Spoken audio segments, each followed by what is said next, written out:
আসসালামু আলাইকুম, কেমন আছেন সবাই? আশা করছি ভালো আছেন। আমি সাইফুল ইসলাম বরাবরের মতো আবারও হাজির হলাম আপনাদের মাঝে নতুন আরেকটি ভিডিও নিয়ে। আজকে যে ভিডিওটা দিতে যাচ্ছি, আসলে আপনারা কোন মোটরে কোন আইসিগুলো লাগাইবেন এবং সব আইসি মোটরের ভিতর লাগানো যায় কিনা এই বিষয়ে আজকে আপনাদেরকে ভিডিও দিতে যাচ্ছি। আর শুরুতেই বলি, যারা আমার এই চ্যানেলটি এই মুহূর্তে ভিডিওগুলো দেখতেছেন আমার চ্যানেলে যদি সাবস্ক্রাইব না করে থাকেন তাহলে অবশ্যই চ্যানেলটি সাবস্ক্রাইব করে রাখবেন, যাতে নিত্য নতুন ভিডিও দেওয়ার সাথে সাথে আপনারা পান। আজকে দেখতে পারতেছেন যে আমার হাতে যে আইসিগুলো আছে, এইখানে প্রায় 3 ডিজাইনের আইসি, 3 রকম। আসলে এই আইসিগুলা যারা নতুন একেবারেই কাজ জানে না, এইখানে তারা এই আইসিগুলা কেমনে লাগাবে এবং এই আইসিগুলার কিন্তু কিছু নিয়ম কারণ আছে এবং চেনার মতো কিছু উপায় আছে। সেই মেন উপায়গুলা আজকে আমি আপনাদেরকে খুব সূক্ষ্মভাবে দেখিয়ে দিব, যাতে আপনারা খুব সহজভাবে যে কোনো মোটরে এই আইসিগুলো লাগাইতে পারেন। আর এইখানে আইসিগুলো কিন্তু ভালো মন্দ আছে, অবশ্যই ভালো মন্দ দেখে লাগাইতে হবে। সব আইসি কিন্তু সব মোটরে সাপোর্ট করে না, যার জন্যে আজকে এই ভিডিও আপনাদেরকে দেওয়া। এখানে দেখেন যে আমার কাছে যে আইসিগুলো আছে, এটা হলো একটা ডিজাইন। এই আইসিটা এখানে কোনো কিন্তু নাম্বার দেওয়া নাই, প্লাস মাইনাস চিহ্ন নাই। এবং এই যে একটা আইসি দেখতেছেন, এই আইসিটা এটার মধ্যে কিন্তু নাম্বার দেওয়া আছে, লেখা আছে। এবং এই যে আইসিটা আছে, এই আইসিটার ভিতরে কিন্তু আপনার প্লাস মাইনাস চিহ্ন দেওয়া আছে এবং যে কালারগুলা লাগাইবেন এই কালারগুলোও কিন্তু এখানকার দেওয়া আছে। এখন আমরা সহজভাবে যদি বুঝতে চাই, সেটা হচ্ছে যে বিভিন্ন কোম্পানির বিভিন্ন মোটর, সেই বিভিন্ন মোটরের ভিতরে আমরা এই আইসিগুলা কেমনে লাগাবো, কারণ এইগুলি হচ্ছে এক এক মোটরে এক একভাবে লাগানো থাকে। তো যখনই আমরা কাজ শিখি, হয়তো দেখা গেছে এক মোটর দিয়ে কাজ শিখছি, আরেকটি মোটর আছে, সেই মোটর আইসি অন্যরকম। আচ্ছা, এইখানে দেখেন যে এই যে একটা, এটাও কিন্তু মোটরের আইসি, এটাও মোটরের আইসি। এটা কিন্তু রিক্সার যে 750 ওয়াট বা 1000 বা 1500 ওয়াট যে রিক্সার মোটর আছে, রিক্সার মোটরেও কিন্তু এই সার্কিটটা লাগানো থাকে। এবং ইজি বাইকের যে 1200 মোটর আছে, 1200 মোটরের ভিতরেও কিন্তু এই আইসিগুলা লাগানো থাকে। এখন এখানে মেন বিষয় হয়েছে যে এই আইসিটা আসলে কোন কোন মোটরে লাগানো যায় এবং কতটুকু কার্যকারিতা, এই বিষয়টাই কিন্তু জানা থাকতে হবে। না জানা থাকলে কিন্তু এই কাজে যখন আপনারা আটকিবেন, তখন কিন্তু এটা সমাধান কোথাও খুঁজে পাবেন না। তো সর্বপ্রথমে এই আইসিগুলোর মাপগুলো জানা থাকতে হবে, কোনটা কি মাপ এবং কিভাবে এই আইসিগুলো আপনারা সেটিং করবেন। তা আমি আপনাদেরকে দেখাচ্ছি যে প্রথমে একটা আইসি আমি মাপ দিব। এখানে মাপ দিয়ে আপনাদের দেখাবো যে এই আইসিটা ভালো, নতুন আইসি যে এই আইসিটা আসলে মাপ কত থাকে, এটা তো আমরা অনেকেই জানি না। তো এটা জানতে হলে কিন্তু আপনাদের এই মিটার সম্বন্ধে আপনাদের জানা থাকতে হবে এবং কোথায় থেকে মিটারটা মাপ আসবে। এখন দেখেন আমি কিন্তু মিটারটা ওমসে ফেলাইছি। ওমসে ফেলানোর পরে আমি কিন্তু এই দেখেন এখানে আমি কাঁটাটা ঠিক করে নিচ্ছি। কাঁটাটা আমার সই থাকতে হবে এরকম। আচ্ছা, এরকম সই থাকার পরে আপনার এই যে আইসিটা আছে, এই আইসির কিন্তু এখানে প্লাস মাইনাস আছে। তাহলে প্লাস মাইনাস যেহেতু আছে, আমি যদি আইসির প্লাসে প্লাস, মিটারে প্লাস ধরলাম এবং মাইনাসে মাইনাস ধরলাম, দেখেন এখানে কিন্তু কোনো শু করতেছে না। আচ্ছা, তারপরে যদি আমি এটাকে আর একটু উল্টা পাল্টা করে ধরি, দেখা গেছে আইসির প্লাসে আমি মিটারে মাইনাস ধরলাম এবং মাইনাসে প্লাস ধরলাম, দেখেন আমার কিন্তু একটা মাপ আসছে। এখানে মাপটা আসছে 30-এর নিচে, উপরে যে 30 চিহ্ন দেওয়া আছে 30-এর নিচে। হ্যাঁ, আমরা যদি দেখি যে 30-এর নিচে মাপটা আসছে। এখন এখানে উল্টা পাল্টা মাপ দিলে কিন্তু আমাদের এই আইসিটা মাপে শু করে। এখন এখানে দেখেন যে প্লাসে আমি মাইনাস ধরছি আর মাইনাসে প্লাস ধরছি, এতে কিন্তু আমাদের একটা মাপ আসছে। আচ্ছা, এর পরবর্তীতে আমি এই প্লাসের জায়গাত মাইনাসটা ধরেই আমি যখন এইটা প্লাস মাইনাস মাপ দিলাম, আমার এতটুকু পর্যন্ত আসছে।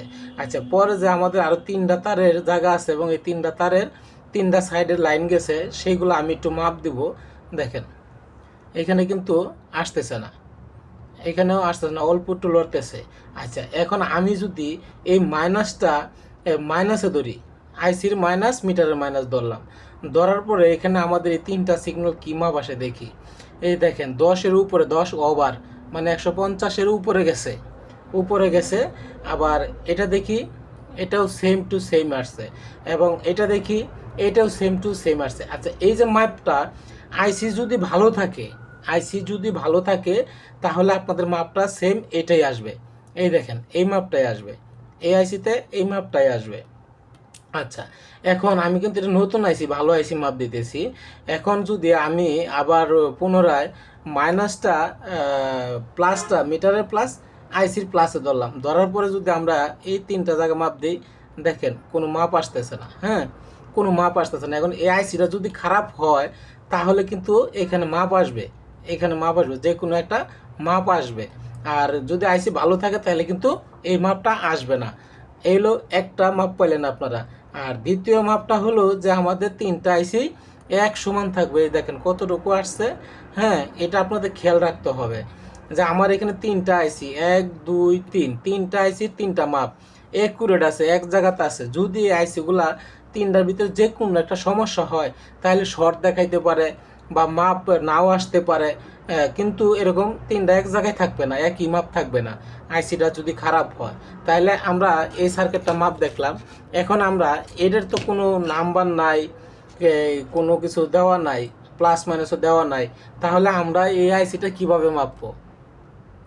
এই আইসিটা আমরা কীভাবে মাপবো? এটাও মাপার পয়েন্ট আছে। আমরা যদি এইখানে খেয়াল করি যে মিটারের যে আইসির যে লাইনগুলা দেখেন, এই যে একটা আইসির 1 2 তিনটা খুঁটি, তিনটা খুঁটিতে বাম পাশেরটা এখানে আসছে, তাহলে এটা প্লাস।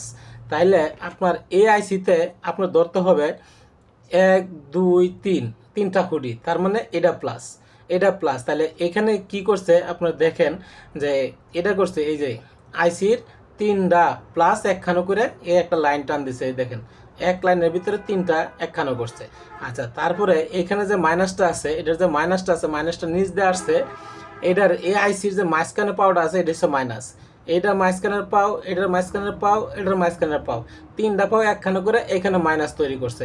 তার মানে এটা আমাদের মাইনাস, এটা আমাদের প্লাস। এবং তিনটা তার যে আলাদা এই আইসিতে করছে এইখানেও আলাদা আছে, যেমন এ একটা, এ একটা, এ একটা। এখন আমরা এই আইসিটা মাপ দেব, এই আইসিটা মাপ দিয়ে দেখব আমাদের এখানে মাপ কি আসে। তো আমরা এখানে মাপছিলাম কি, যে মাইনাস ধরে, মাইনাস ধরে আমরা আইসির সিগন্যালগুলো মাপছিলাম। এখন এই আইসিটা আমরা মাপ দেব, আমাদের মাপ কি আসে দেখেন। এক জায়গাতেই আসছে, এটাও এক জায়গাতে আসছে, এটাও এক জায়গাতে আসছে। আচ্ছা, এখন আমরা প্লাস মাইনাস মাপ দেবো, ঠিক আছে? দেখেন প্লাসে প্লাস মাইনাসে মাইনাস, কিন্তু মাপে শো করতেছে না। যদি আমরা একটু ঘুরিয়ে ধরি দেখেন এটা কিন্তু একটু বেশি আইছে, যেমন এই আইসিটা কম আসতেছে। দেখেন এখানে কোম্পানির কিছু ডিফারেন্স আছে, সেই ডিফারেন্সগুলো আপনাদের বুঝতে হবে যে মোটরের ভিতরে কোন আইসিটা লাগানো আছে। আমি এটার মাইনাসে ধরলাম, ধরার পরে এটার প্লাসে ধরলাম, হ্যাঁ মাপ আসে না। এখন যদি আমি এখানে এই মাপটা দিই, দেখেন এটা কিন্তু 30 পর্যন্ত আইছে, এটা কম উঠছে, এবং এটা কিন্তু একটু বেশি উড়ে। এই দেখেন এটা কিন্তু বেশি উঠছে, তাই বলে কিন্তু এটা খারাপ না, এটা ভালো, এটা ভালো। কিন্তু এই কোম্পানির এই আইসির মানেই একটু বেশি আর এটার মানটা একটু কম। কিন্তু খেয়াল রাখতে হবে যে এটার যে মানটা বেশি আসতেছে, যখন আপনি মোটরটা খুলবেন, খুইলা ভিতরে কোন আইসিটা লাগানো আছে এটা কিন্তু দেখবেন। দেখার পরে তারপর আপনি আইডিয়া নিতে পারবেন যে আইসির মাপ কত। কিন্তু এখানে আরেকটা বিষয় যে সব ক্ষেত্রে কিন্তু একটা মাপ অ্যাকুরেট থাকবে, এটা কিন্তু কোনো কোম্পানিতেই ঘুরবো না। সেটা হচ্ছে যে মাইনাসে ধইরা আমাদের যে সিগন্যালগুলো আছে এই সিগন্যালের মাপগুলো কিন্তু একই আসবে। দেখেন এই সিগন্যালের মাপগুলো একই আসতেছে, কিন্তু প্লাস মাইনাসের দিক দিয়ে একটু যায় এদিক সেদিক হইতেছে, একটা একটু বেশি উঠতেছে, একটা একটু কম উঠতেছে। তো এই জিনিসটা কিন্তু আপনাদের মাথায় রাখতে হবে। এবং প্রত্যেকটা সার্কিটে এই সার্কিটটা যা আছে এটি তো তাই আছে, যত কোম্পানির এই আইসি সার্কিট আছে সবগুলা কিন্তু মাপ ওই এরকম, হয়তো প্লাস মাইনাস একটু কম বেশি হইতে পারে, কিন্তু সিগন্যালের বেলায় কিন্তু সবগুলো তিনটা আইসি এক সমান মাপ থাকবে। তো এই জিনিসগুলো কিন্তু আপনার বুঝতে হবে। আমরা কিন্তু অনেকে এই জিনিসগুলো বুঝি না, না বোঝার কারণে আইসি পাল্টাই দিয়ে থাকি, তারপরেও কিন্তু সমাধান আসে না। তাহলে আমাদের এই আউটনোলেজগুলো একটু মাথায় রাখতে হবে। তো ভাই আমি আরেকটি কথা বলবো যে আমার এই চ্যানেল থেকে যারা ভিডিও দেখতেছেন, হ্যাঁ, সবাইকে অসংখ্য অসংখ্য ধন্যবাদ যে আমালান একজন ক্ষুদ্র মানুষ এই ভিডিওগুলো আপনারা দেখতেছেন এবং শেয়ার করতেছেন, কমেন্ট করতেছেন। এই জন্য আপনাদের কাছে আমি চিরকৃতজ্ঞ থাকবো। এবং আমাদের এখানে একটা কোচিং সেন্টার আছে, সেখানে আমরা কাজ শেখাই। বিভিন্ন ডিস্ট্রিক্ট থেকে লোক এসে আমাদের এখানে কাজ শেখে। যদি আপনাদের মাঝে কেউ থাকেন যে কাজ শিখতে চান, তাহলে অবশ্যই আমার এই নাম্বারে আপনারা যোগাযোগ করবেন। আমি ডিসপ্লেতে আমার মোবাইল নাম্বারটা দিয়ে দিব। সেই মোবাইল নাম্বারে আপনার কন্ট্যাক্টে যোগাযোগ করে তারপরে আপনারা আসবেন। আমাদের এখানে থাকা খাওয়ার সুব্যবস্থা আছে।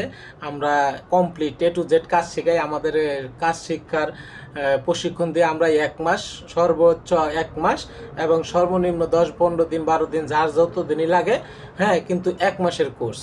আর আপনারা আমাদের এখানে যে ফিক্সটা নিব আমরা, এটা 1 মাসেরই নিব, কিন্তু আপনারা 10 দিনও থাকতে পারেন, 15 দিনও থাকবেন, 20 দিনও থাকতে পারেন। তো বেশ, আজকের মতো এই পর্যন্ত। সবাই ভালো থাকবেন, সুস্থ থাকবেন, এই কামনাই করছি। আল্লাহ হাফেজ, আসসালামু আলাইকুম।